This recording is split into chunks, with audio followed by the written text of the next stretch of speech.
Bienvenidos sean todos ustedes a este su canal, El Inicio de la Restauración. Tenemos para hoy un tema que es acerca de la línea de pensamiento. Desde siglos atrás, el hombre ha creado distintas formas o líneas de pensamiento con objetivos diferentes. Uno de ellos puede ser el de difundir una idea o el de buscar adeptos a esa idea. Nosotros en este día queremos hacer una reflexión.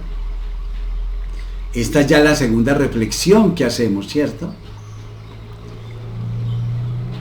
Hay muchas personas que nos preguntan, entonces ustedes, nosotros, este canal, ¿qué línea de pensamiento tiene? Y la verdad es que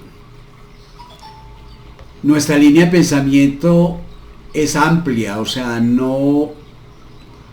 nosotros no tenemos, o sea, en cierta forma, la línea de pensamiento de nosotros se llama libertad, porque no seguimos un patrón, no seguimos una comunidad, no seguimos un estamento en sí, sino que más bien lo que hacemos es como dar a conocer a toda la humanidad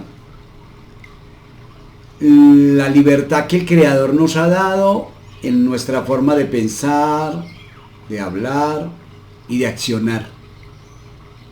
Por lo tanto, tenemos claro que nuestro Creador no hace parte de ninguna línea, o tal vez la única, la libertad. La libertad creacionista que Él nos da nos ayuda con elementos, obviamente, para que no caigamos en esa locura nuestra, pero sin como empujarnos hacia algo, no, es más que todo empujarnos hacia nosotros mismos, a que mejoremos, a que transformemos nuestro ser, a que podamos cumplir con ese plan evolutivo. Por eso yo al respecto de este tema les digo que no hacemos parte de ninguna línea de pensamiento, puesto que hemos conocido y hemos aprendido, hemos estudiado y también estuvimos trasegando durante estos 30 últimos años en muchas comunidades o en varias comunidades religiosas. Hemos tenido el conocimiento de las diferentes doctrinas y como tal hemos podido llegar a ese punto de partida. ¿Cuál es el punto de partida? Es el mismo del inicio.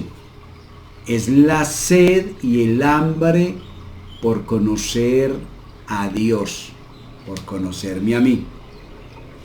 Quiere decir eso que es algo universal, ¿sí? De conocer la fuente, ¿sí?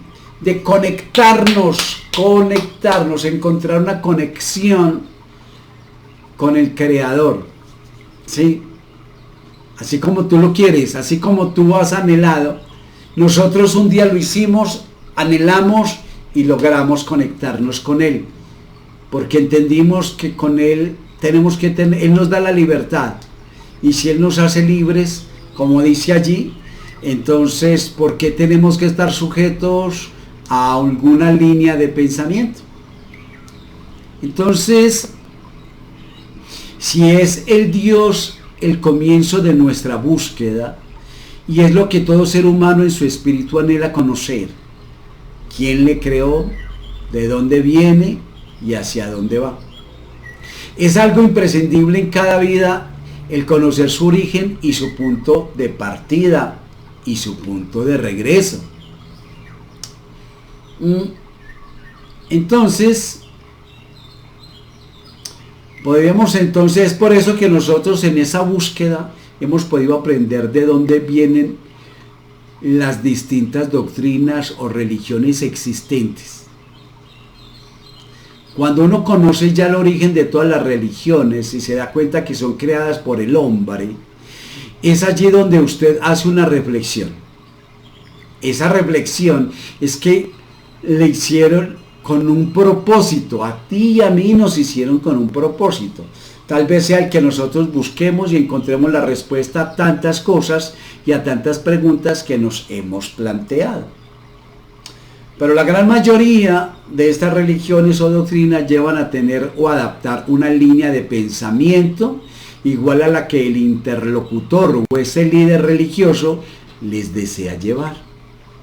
Es por esa razón, entonces, que después de conocer la verdad, usted ya siente una sincera felicidad en su corazón.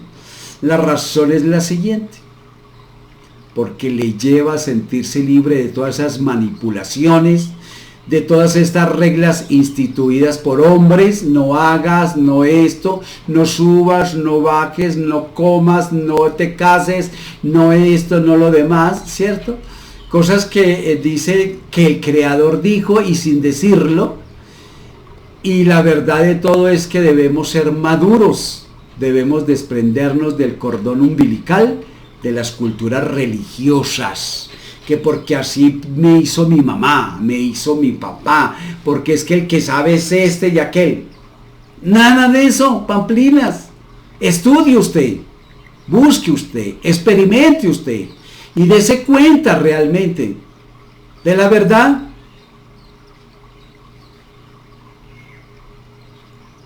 En la teoría de la humanidad, la gran mayoría de las personas piensan que si se corta ese cordón umbilical, se van a convertir en seres de que no tienen escrúpulos, que se van a quedar sin Dios, que no tienen salvación, que no tienen tal. Miedos son todos estos infundidos ¿por quién?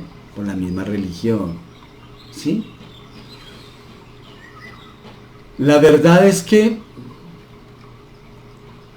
muchas veces son miedos prácticos porque saben que ya nos convertimos realmente en responsables de nuestras vidas. Porque ya de ahí para allá no hay a quien echarle la culpa de las cosas. Ya no hay manera que usted diga Dios verá. Mi Diosito verá, Él me mandó esto, ¿qué vamos a hacer si es su voluntad? No, cuando usted realmente se corta ese cordón umbilical de las religiones, entra una realidad total de responsabilidad de sus actos, de sus pensamientos, porque ya conoce la verdad, ya sabe que va por cuenta suya el obrar correctamente o el no hacerlo, ¿sí? Para eso usted no necesita una religión. Si usted tiene conciencia de quién es realmente el creador del universo, usted no necesita absolutamente más nada. Pero esto, ¿sí? La gente le dice que usted se va a volver autodestructivo, que usted se va a condenar. Pero esto no es cierto. La verdad es que todos cuando llegamos a estas conclusiones podemos ver el desenfreno, la avaricia, la codicia de muchos o de la gran mayoría de estos líderes religiosos que solo buscan el beneficio de ellos. Siempre lo han buscado, todos lo buscan. Todos solo buscan es el vivir cómodamente ellos sin importar realmente ninguno de los demás. Piensen en esto, ellos no velan por sus propias almas, van a velar por la suya, porque es que si velaran por sus propias almas no harían eso. Entenderían la responsabilidad tan grande que es echarse todas las almas de un conmoderado encima. No lo harían por mera responsabilidad, por mero temor de Dios, no lo harían. pero lo hacen. Entonces, no cuidan su propia alma, pero así van a cuidar la suya. Qué ingenuos fuimos. Lo digo porque hice parte. Qué ingenuo fui. Y hemos sido, y yo creo que no soy ni el primero ni el último. Así que no sienta temor cortar ese cordón umbilical y hacerse responsable de su propia vida delante del Creador. ¿Se da cuenta? Entonces, las almas que están ávidas por el conocimiento sienten un hambre espiritual. Por lo tanto, lo que sucede es que debemos hacer es un cambio y entender, porque si dentro de cada ser existe algo que podríamos definir como ecuanimidad. Ecuanimidad. ¿Sabe qué es la ecuanimidad? Búsquelo, hoy por hoy usted tiene el celular. O si quiere se lo digo. Ecuanimidad es la imparcialidad, la equidad, la neutralidad, la objetividad, el equilibrio, la justicia, la rectitud, la mesura. Es lo que todos anhelamos. Sí, la ecuanimidad. Eso es ecuanimidad. Todos lo anhelamos. Entonces piensan que si cortan el cordón umbilical con alguna línea de pensamiento religiosa, entonces van a perder todo esto que están buscando, porque piensan que ahí lo van a encontrar. Ahí menos lo van a encontrar. ¿Sí? Esto es un vacío que todos tenemos y que anhelamos llenar. ¿Sí? Todos anhelamos conectarnos con la fuente, con el Creador. Lastimosamente este vacío inmediatamente fue llenado con doctrinas religiosas. Nos cambiaron la espiritualidad por la religiosidad, ¿sí? Y esto hizo que la mente y el corazón del hombre se activara para la religión y el fanatismo, quitándoles la eternidad y llevándolos después entonces a la frustración. Algunos, a la gran mayoría, y a otros a estar bajo el yugo de una especie de faraón religioso que les alimenta con algarrobas de cerdos y que aparte de esto les cobra, porque les cobra, les quita parte de su sustento para el mantenimiento y la avaricia de él, de su familia, ¿sí? No de la suya, no de la familia del líder, ¿sí? Tenaz eso, es tenaz.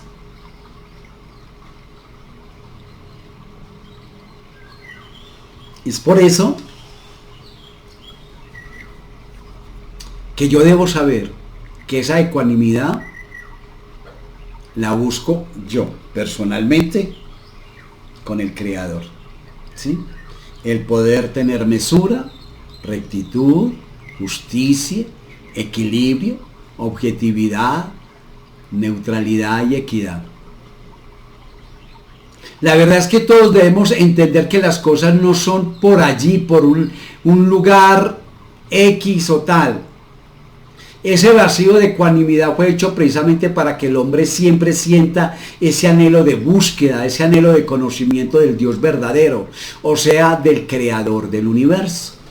Y también tenga esa sed, ese anhelo de conocer lo que Él representa dentro de esta creación y cuál es la obra que debe desempeñar. Necesitamos entender qué es lo que yo estoy haciendo acá, qué es lo que debo desempeñar. Lo primero que todo, debo entender que todos fuimos creados para aprender y para corregir. Para eso he venido a este mundo, para aprender y corregir. Porque todos al venir a este mundo tenemos una misión, y esa misión se llama misión almática. Eso lo planeamos allá, con el Creador de las almas, antes de venir.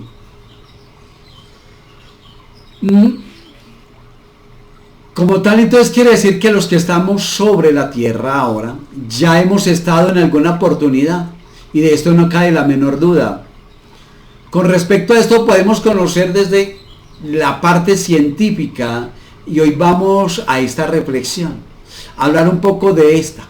Hay científicos en todas las ramas, en la teología, en la física, en la medicina, en todas las áreas, y en la gran mayoría de ellos coinciden con lo siguiente. ¿Con qué coinciden estos teólogos? Primero, en que hay un ser supremo que dirige este universo. Y segundo, que todos hacemos parte, después de la creación de Dios, en una forma evolutiva de nuestras conciencias. Muchos cardiólogos, muchos cirujanos pueden hoy dar testimonio y están dando testimonio precisamente de que existe una vida después de esta vida, o mejor dicho, que la vida de un ser nunca deja de ser. La vida de un ser humano, la vida de un ser nunca deja de ser. A través de todos estos sucesos de personas que han muerto por minutos, algunos por más tiempo y después regresan, allí en el quirófano, regresan de la muerte clínica a través de esta vida, la gran mayoría cuentan unas historias maravillosas de que se habían encontrado con familiares que trascendieron tiempo atrás, o sea, años atrás. Algunos han visto seres de la divinidad como el Maestro, como a María, han visto ángeles. Han tenido unas experiencias maravillosas. Y es por eso que podemos decir entonces que la reencarnación es algo innegable, que como eso lo han medido científicamente en Estados Unidos, en Canadá y en parte de Europa, allí existen clínicas especializadas en el análisis de todos estos fenómenos que son denominados como ECM, encuentros cercanos a la muerte. ¿Sí? Y de eso hay millones de testimonios allí en el internet, porque es que en el internet no todo es malo, así como no todo es bueno, tampoco no todo es malo. Si así lo llaman ECM, encuentro cercano a la muerte, y como tal entonces todos nosotros podemos entender claramente que el Dios del universo, el creador que es eterno, a todos nos dio parte de su eternidad. Y nos dio un alma, y el alma es eterna, por lo tanto nunca muere. No morimos nunca. Las religiones, las líneas de pensamiento religiosas, condicionaron nuestra eternidad. Pero la verdad, delante del Creador, la realidad, la muerte no existe. Hay una transformación de materia. Totalmente, que es diferente, pero la muerte no existe. La realidad es muy clara, podría decirse en cierta forma que somos deístas del siglo XXI. Ojo, muy diferente a lo que se habla del deísmo del siglo XV. Cuando en los tiempos de Newton empezó a hablarse de un creador del universo, pero muy apartado de toda doctrina religiosa, y como tal entonces ningún rito es aceptado en esto, entre ellos los deístas del siglo XV, que después tuvieron buena y muy proliferación en el tiempo de Inglaterra, en Francia en los años 1600 y tanto 1700, hasta que se fusionaron todo esto. Pero la verdad es que cuando usted puede desentrañar el origen de estas religiones y de las religiones existentes, usted puede llegar tranquilamente a esa conclusión de que existe un creador del universo, sí, único, soberano, y que obviamente hay unas leyes universales y un código de ética moral universal. De eso no le quepa la menor duda. Pero debemos tener en cuenta de que alrededor de todo esto han tejido en el transcurso de los miles de años una cantidad de dogmas que han venido puliendo ellos, entre comillas, pero son un poco similares en su base, diferenciándose en su práctica. Pero es el mismo cuento, las mismas líneas de pensamiento religiosas. El deísmo de aquellos siglos anteriores, pues a la verdad ellos no creían en la reencarnación o en la tarea de migración de las almas. Esto es debido a que en esa época no había manera de poder demostrar o experimentar o estudiar y tener referencia de ideas de que esto sí es así. Por eso es que yo les digo que en el deísmo de nosotros, de ahora, del siglo XXI, es donde creemos realmente en el Altísimo, el Todopoderoso, en el Creador del universo como tal, y creemos que hay una ética moral, de lo cual les dije antes. Pero no creemos absolutamente en nada, en un tipo de doctrinas hechas por hombres. Como tal, entonces podemos tener esa libertad maravillosa de poder hablar en profundidad de lo que realmente la creación, como les voy a contar ahora, en lo que sigue. El deísmo se define como doctrina que reconoce un Dios como autor de la naturaleza, pero sin admitir revelación ni culto externo. Eso es lo que he hablado, el deísmo pues desde la antigüedad, ¿cierto? Ahora, permítanme, yo les hago referencia a la parte científica.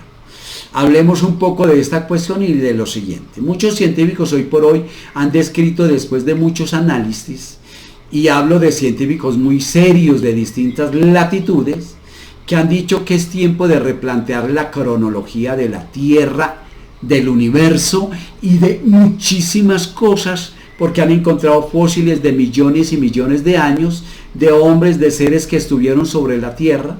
Han encontrado también muchas estructuras de miles de millones de años, algunos que datan de 20.000 millones de años atrás, y han encontrado en el desierto de Sahara, que ocupa como 5 o 6 países árabes, y han encontrado fósiles marinos de un tamaño inmenso y con un piso como si hubiese sido de una parte del mar hace miles de millones de años. Así también han encontrado algunos científicos muchas cosas, muchos elementos, algunos digamos en la Antártida, han encontrado debajo de 7 capas de hielo, o sea, estamos hablando de más de 70 metros hacia abajo. En la Antártida han encontrado una especie de trópico, como si antes eso hubiese estado allí, un trópico, como una tierra tropical con palmeras. Todo esto muestra los cambios de la Tierra que han sido y se han dado durante millones de años. Esto tiene que llevarnos a replantear no solamente el origen de muchas cosas, sino también de la cronología de la Tierra, del universo como tal.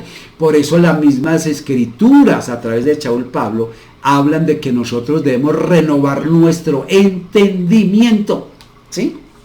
Entonces, hoy por hoy podemos ver muchísima tecnología, queda uno aterrado, y hablo de la tecnología que nos han permitido conocer los gobiernos hoy, porque ellos tienen mucha que tienen oculta.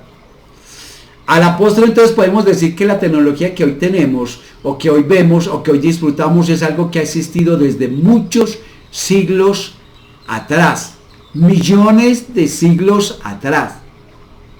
Ahora, con todo ese conocimiento que se ha ido adquiriendo, entre comillas, podemos entonces estar seguros de que todo ha partido desde un punto, y de ese punto en adelante el hombre ha venido en una evolución, hemos seguido evolucionando.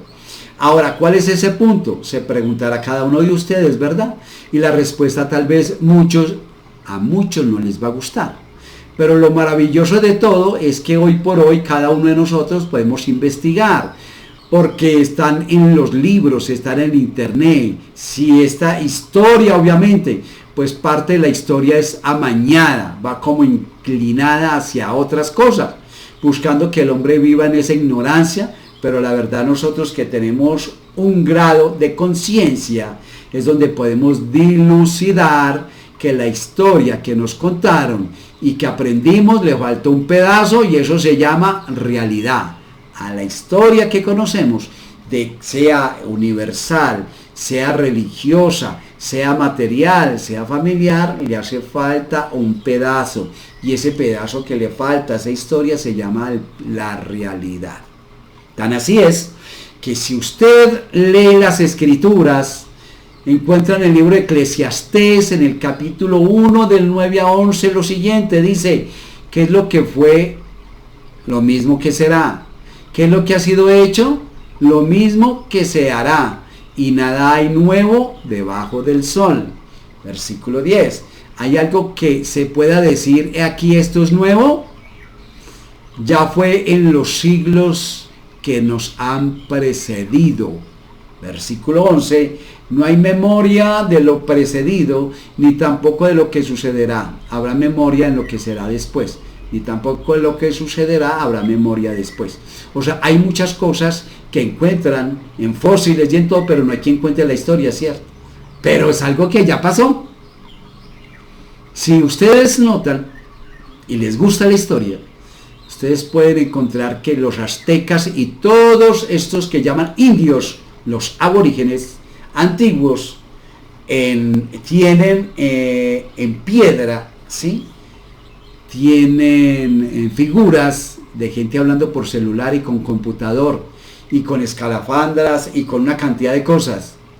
Si uno, venga, pero ¿cómo que los indígenas, si ellos estuvieron apenas hace, y la rueda apenas hace, y no sé qué ella apenas hace, y la era de esta apenas hace, y... No. La verdad es que eso ya antes fue. Aunque para algunos sea algo de poca importancia, estamos hablando de millones de años de evolución y nos atrasa el conocimiento verdadero de nuestro origen humano, ¿sí? Que eso es lo que nos tiene atrasados, a ti y a mí. Nuestro origen, tu origen, mi origen. Por eso puedo comenzar en esta hora por preguntarte, ¿ya sabes qué es Elohim? Porque si usted va a la Torá, en la Biblia judía, dice que en el principio Elohim, dice en la Torá, ¿cierto? Ellos dicen que es el original. Pero Elohim es uno de los nombres más usados por algunos para designar al Dios terrenal en las Escrituras. Esta es la palabra que se usa en los textos más antiguos que se conocen, preservados por el pueblo judío. Génesis 1.1 dice, en el principio Elohim creó los cielos y la tierra. Y de hecho la palabra Elohim aparece unas 2750 veces en el Antiguo Testamento, en la Torá. En muchos pasajes diferentes del que llamaron Antiguo Testamento, esta justificación cae en flagrantes contradicciones. En los textos originales aparece siempre que la traducción al castellano encontramos la palabra Dios, de Elohim lo pasaron a Dios, situado con el contexto de Elohim.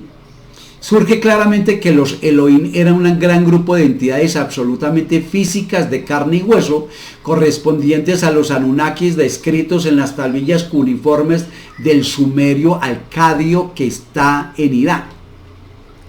Elohim o Elión significa altísimo. Elión significa altísimo. Corresponde a la traducción el Altísimo. En el Deuteronomio, en el libro del Deuteronomio 32.8, se describe la subdivisión de la tierra en naciones y la división de los pueblos entre los Elohim, o sea, entre los dioses terrenales. La traducción original del Salmo 82 nos cuenta cómo durante una asamblea de los Elohim, el Elión, o sea, el mayor, el jefe, se puso de pie y les habló retirándoles de él, les dijo, todos ustedes son Elohines, o sea, son dioses, pero recuerden que ustedes también morirán al igual que los Adanes, o sea, al igual que los hombres de la tierra. Los Elohim era una raza no humana, pero ciertamente de carne y hueso, era física.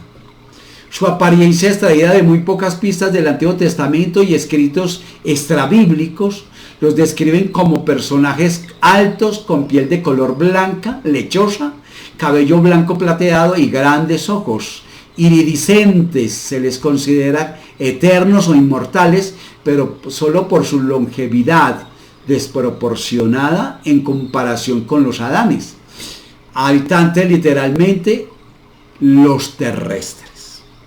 Estos Elohines parecen que pudieran haber vivido entre 20.000 y 30.000 años y que podrían ser eliminados o asesinados como cualquier ser vivo. Sí, los Elohines, que después vinieron los gigantes, de los cuales habla la Biblia en Génesis capítulo 6. En la versión original de la creación del hombre, el término traducido como polvo o arcilla o barro, porque dicen que nosotros fuimos hechos de arcilla o de barro, en realidad describe la forma que es la matriz en la que se inserta el aliento de vida. Probeta. Hablamos pues de la mitad receptora, es decir, la segunda historia hablada del ADN del Adán. Es una clara referencia a una operación de ingeniería genética con lo que los Elohim han contribuido al desproporcionado han contribuido al desproporcionado y aún inexplicable salto evolutivo del hombre respecto a todos los demás primates terrestres. El eslabón perdido de la evolución aún no se ha encontrado porque no existe. Lo que marcó la diferencia fue la imagen de los Elohim. Recientemente, los genetistas han descubierto la presencia en el genoma humano de partes de sustancias del ADN inicialmente llamado basura, porque no está codificado y es una parte que no debería existir en nuestros genes. En primer lugar, encabeza los escritos bíblicos originales la palabra Adán, o sea, ADN. No determina a un individuo, sino a una especie, y fuimos creados en una mezcla de homínido y sangre de los Elohim. Por eso cuando dice que fue colocado, fue en la tierra, y tal cosa, es precisamente se está refiriendo a eso. Ahora, ¿sabes qué significa la palabra homínido? Es la familia de primates catarrinos con capacidad para andar sobre los pies en posición erguida y dotados de inteligencia y habilidad manual. El hombre es el hombre, tú y yo, somos los únicos representantes actual de los homínidos, ¿sí? En el artículo definido presente en los textos hebreos, el Adán es prueba de esto, como se describe extensamente y con gran detalle en las tablillas del Sumerio Alcadio. Los Anunnaki realizaron varios experimentos antes de lograr el éxito creando al hombre. Y se describe al menos 7 intentos fallidos. Incluso se describe que la sangre fue extraída directamente del líder supremo con la esperanza de una mejor calidad genética, de Elión. Sin embargo, incluso en este caso el resultado fue un fracaso total. Estos relatos confirman que la creación del hombre se produjo frente a una larga cadena de intentos y experimentos absolutamente genéticos y no creacionistas. El Creador nos hizo a imagen y semejanza de Él, en lo espiritual, en darnos un espíritu eterno. En lo carnal fueron otros. Pero volviendo a la Biblia, habiendo hecho al Adán, entendido como especie de Elohim o Anunnakis, lo colocaron en el huerto de Edén y le encomendaron toda clase de animales y el cuidado del jardín. Presuntamente confiaron a los humanos el cuidado de los campos, de los árboles frutales y el ganado dentro de su centro de mando del Edén. En cierto momento los Elohim se dieron cuenta de que el hombre no encontraba en los animales una compañía que le pareciera. Ahora, ya sabemos entonces cuál es el origen de cierta forma de la palabra de los Elohim, ¿cierto? Como tal, entonces ya tenemos una parte de esta reflexión que es la siguiente: que nosotros realmente los humanos podemos decir que tenemos conocimiento de los últimos 5 minutos de la historia, digamos lo religiosa, y si la miramos con la lente de la creación, verdad o viceversa, desde una perspectiva religiosa, podemos entonces declarar lo siguiente: que realmente somos conocedores de los últimos 5 minutos de la historia humana, hablando entre comillas y con base en lo científico, en lo que podemos aprender a través de los medios que hoy nos brinda las comunicaciones, y podemos entonces estar de acuerdo en lo siguiente. Que del verdadero Dios conocemos realmente muy poco, o sea, hablo del Creador universal, que es la fuente y el sostén de todo, el origen de todo es Dios el Creador, ¿verdad? El Dios Supremo, el Creador del universo, fue el Creador de los Elohines, y tal vez entonces así podamos discernir claramente que la práctica del deísmo con respecto a este último siglo XXI, la evolución ha sido escasa, y si la analizamos con respecto a lo religioso, entre más lento y jurásico para ellos, pues va a ser mejor, ¿verdad? Para esas líneas de pensamiento. A todas las religiones o líneas de pensamiento les conviene mantener al ser humano en la más total ignorancia, y por eso lo mantienen en el miedo, y por eso a través de ese miedo es que empezaron a limitarle la eternidad. Y eso duele. Lastimosamente, esa es la realidad en todos o la gran mayoría de comunidades religiosas. que le limitan la eternidad a los hombres, al ser humano. Le roban esa felicidad de poder saber que el creador del universo nos dio esa eternidad maravillosa para que disfrutemos, obviamente dentro de lo instaurado por él, pero no con miedos, con restricciones y todas esas cosas, sino que lo podamos vivir en libertad. Por eso es que nosotros un día, gracias al Creador, pudimos salir de todas estas líneas de pensamiento, porque cuando empezamos a entender quién era Él, cómo era Él, cortamos ese cordón umbilical con las religiones, con los miedos, con la manipulación, y podemos hoy entonces disfrutar de esa libertad maravillosa en el temor de Dios, obviamente, siendo responsables de nuestros pensamientos, de nuestras obras, y de saber que corres por nuestra cuenta, el que podamos tener una vida de bendición, de frustración. Eso depende de cada uno. Nos ha permitido cambiar nuestra realidad y poder disfrutar de ese universo maravilloso que Él creó para nuestra bendición de vida. Recuerde que todos estos temas son para que usted reflexione y piense realmente si se merece que usted siga viviendo como esclavo de algún tipo de línea de pensamiento. Este es el tema por hoy. Agradecemos su asistencia, gracias por suscribirse. Invitamos a que también comparta todos estos temas con otras personas y nos vemos la próxima semana aquí en este su canal, el inicio de la restauración. Mientras tanto, chao, chao, chao, chao, bendiciones.